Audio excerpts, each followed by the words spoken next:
నమస్తే. ది సూర్య ఛానల్కి స్వాగతం. కొన్ని రోజులుగా వక్ఫ్ బోర్డ్ అనేటువంటిది, వక్ఫ్ యాక్ట్ అనేటువంటిది, వక్ఫ్ అమెండ్మెంట్ బిల్ అనేటువంటిది మనం చూస్తున్నాం. అసలు ఈ యాక్ట్ ఏంటి, దాని యొక్క చరిత్ర ఏంటి, అది ఎందుకు ఇప్పుడు అమెండ్ చేయాలనుకుంటున్నారు, ఇలాంటి విషయాలన్నీ కూడా ఒకసారి చూద్దాం.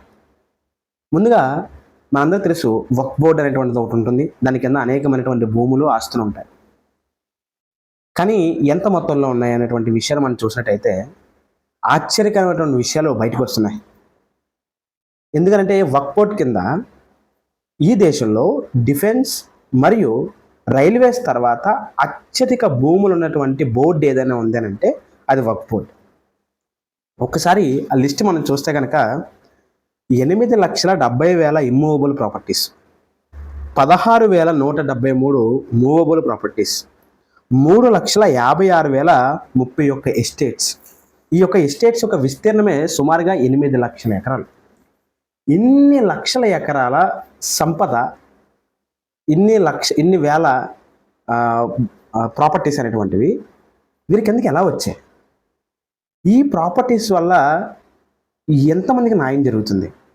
వాళ్ళు ఏం చెప్తున్నారంటే, ఈ ప్రాపర్టీస్ ద్వారా ఆదాయం ఏం రావట్లేదు, మాకు కేవలం 200 కోట్ల రూపాయలు మాత్రమే వస్తుంది అంటున్నారు. అధికారికంగా 200 కోట్లు చెప్తే అనధికారికంగా ఎన్ని వేల కోట్లు వస్తున్నాయి, ఇన్ని లక్షల ఎకరాలు, ఇన్ని వేల ప్రాపర్టీస్లో. అంతేకాకుండా ఇన్ని లక్షల ఎకరాలని, ఇన్ని వేల ప్రాపర్టీస్ని మెయింటైన్ చేసేవాళ్ళు కేవలం 200 మంది మాత్రమే. అంటే ఎవరైతే సోకాల్డ్ లీడర్స్గా, ఎవరైతే సోకాల్డ్ నాయకులుగా చలామణి అవుతున్నారో ఒక వర్గం ప్రజలకి, వాళ్ళ చేతుల్లో ఈ భూములు ఉన్నాయి.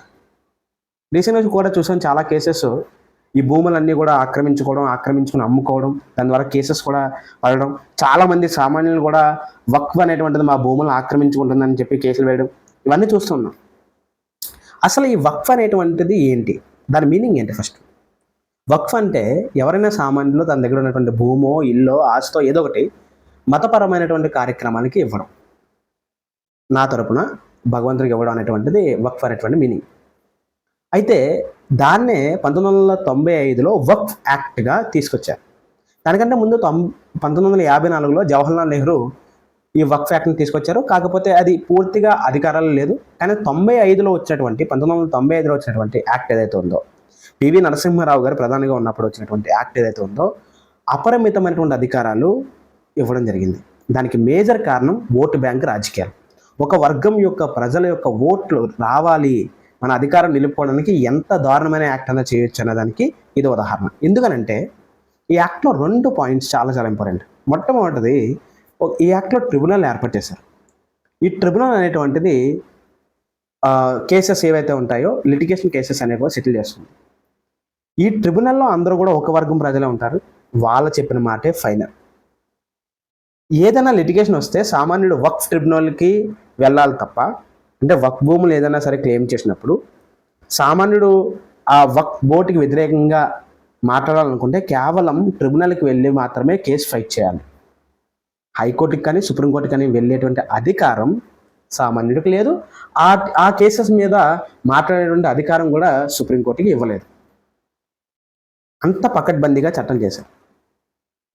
అంతేకాకుండా ఈ యాక్ట్లో సెక్షన్ 40 ప్రకారం వక్ఫ్ ఏదైనా ఒక భూమి తన ప్రాపర్టీ అనుకుంటే దాన్ని క్లెయిమ్ చేసుకునేటువంటి అధికారం ఉంటుంది. అంటే రేపు సామాన్యుల భూములు కూడా ఇది వక్ఫ్ భూమి అని క్లెయిమ్ చేసుకోవచ్చు, అది ట్రిబ్యునల్లో పెట్టవచ్చు, ట్రిబ్యునల్లో ఉన్నటువంటి వాళ్ళ పెద్దలతో కుమ్మక్కవచ్చు, దాని ద్వారా భూములు లాక్కోవచ్చు. ఎందుకు ఈ మాట చెప్తున్నానంటే, ఇప్పటి నుంచి చెప్పేటువంటి కేసెస్ ఏవైతే ఉంటాయో ఒకసారి చాలా జాగ్రత్తగా గమనిద్దాం.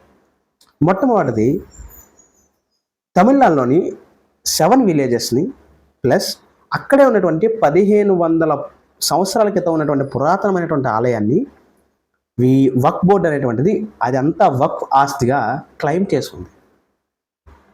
ఇలా చెప్పుకుంటూ పోతే అనేకమైనటువంటి ప్రాంతాలు, ప్రముఖమైనటువంటి క్షేత్రాలు కావచ్చు, అరేబియా సముద్రంలో 2 దీవులు కావచ్చు, లేదంటే ఇప్పుడు ఉన్నటువంటి టాప్ IIM యూనివర్సిటీస్ లాంటివి కూడా క్లెయిమ్ చేయడం జరుగుతుంది. అదేవిధంగా సూరత్ మున్సిపల్ కార్పొరేషన్ యొక్క భవనం కావచ్చు, ఇలా చెప్పుకుంటూ పోతే అనేకమైనటువంటివి.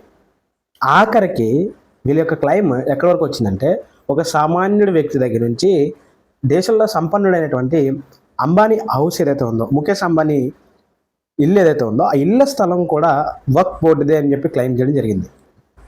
వాళ్ళు చెప్పినటువంటి కారణాలు అనేకమైనటువంటి కారణాలు ఉన్నాయి. బట్ ఇలా క్లెయిమ్ చేసుకుంటూ అనేక ప్రాంతాలని వీరు ఆక్రమించుకుంటూ వెళ్తున్నారు. ఇలా ఆక్రమించుకున్న సమయంలో అప్పటి ప్రభుత్వాలు కూడా సహకరించాయి. 1995లో వక్ఫ్ చట్టం తీసుకురావడం కావచ్చు, 2014 పార్లమెంట్ ఎలక్షన్స్ ముందు ఇదే ఢిల్లీలో 123 ప్రభుత్వ స్థలాలు అప్పటి కాంగ్రెస్ గవర్నమెంట్ వక్ఫ్ బోర్డుకి ఇచ్చేసింది. అంతకుముందే ఈ వక్ఫ్ బోర్డు ఆక్రమించుకున్నప్పుడు 123 స్థలాలకు కూడా ఆక్రమించుకోవడానికి వీలు లేదు, ఇవి ప్రభుత్వ స్థలాలు అని చెప్పి ఢిల్లీ హైకోర్టు చెప్పినప్పటికీ కూడా ఆ రూలింగ్ని పక్కన పెట్టి ఈ 123 స్థలాలు కూడా ప్రభుత్వ స్థలాలు కూడా వక్ఫ్ బోర్డుకి ఇవ్వడం జరిగింది. సో ఒక పక్క వీళ్ళ యొక్క నియంత్రిత దూరంలో వీరి యొక్క ఆగడాలు వెళ్ళిపోతుంటే ప్రభుత్వాలు కూడా సహకరించుకుంటూ వచ్చాయి. తద్వారా ఇంత వ్యవస్థను తయారు చేయడం జరిగింది. దీనివల్ల ఎవరికి లాభం? దేశానికి ఏమి లాభం? దేశంలో ఉన్నటువంటి ప్రజలకు ఏం లాభం? సామాన్య ప్రజలకు ఏం లాభం? ఇదే స్థలం ప్రభుత్వాల దగ్గర ఉంటే ఎన్ని కాలేజెస్ కట్టచ్చు, ఎన్ని స్కూల్స్ కట్టచ్చు, ఎంత డెవలప్మెంటల్ యాక్టివిటీ చేయొచ్చు, ఎన్ని ఇండస్ట్రీస్ తీసుకురావచ్చు.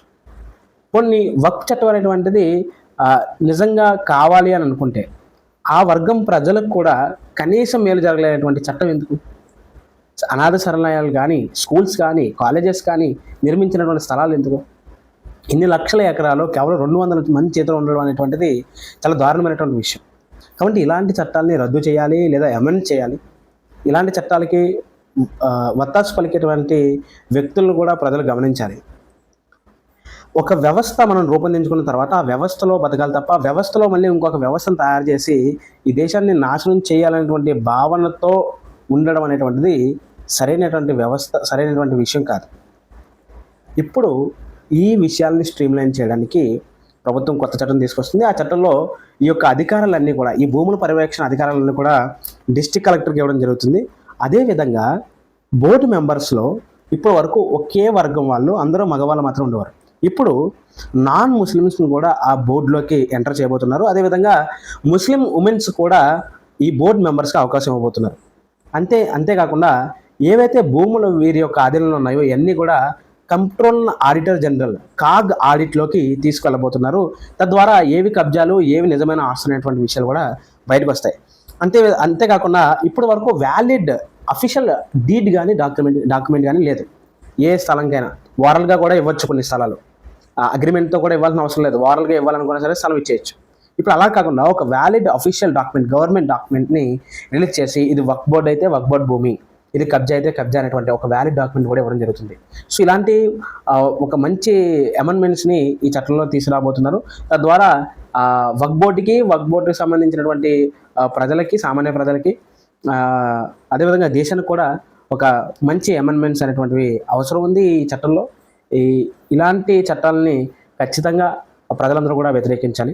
ప్రభుత్వాలు కూడా త్వరితగతిన ఈ చట్టాల మీద నిర్ణయాలు తీసుకుని మంచి చట్టాలను రూపొందించాలని మనస్ఫూర్తిగా కోరుకుంటున్నాను. నా వీడియోస్ మీకు నచ్చినట్టయితే లైక్ చేయండి, కామెంట్ చేయండి, షేర్ చేయండి, సబ్స్క్రైబ్ చేయండి. Thank you.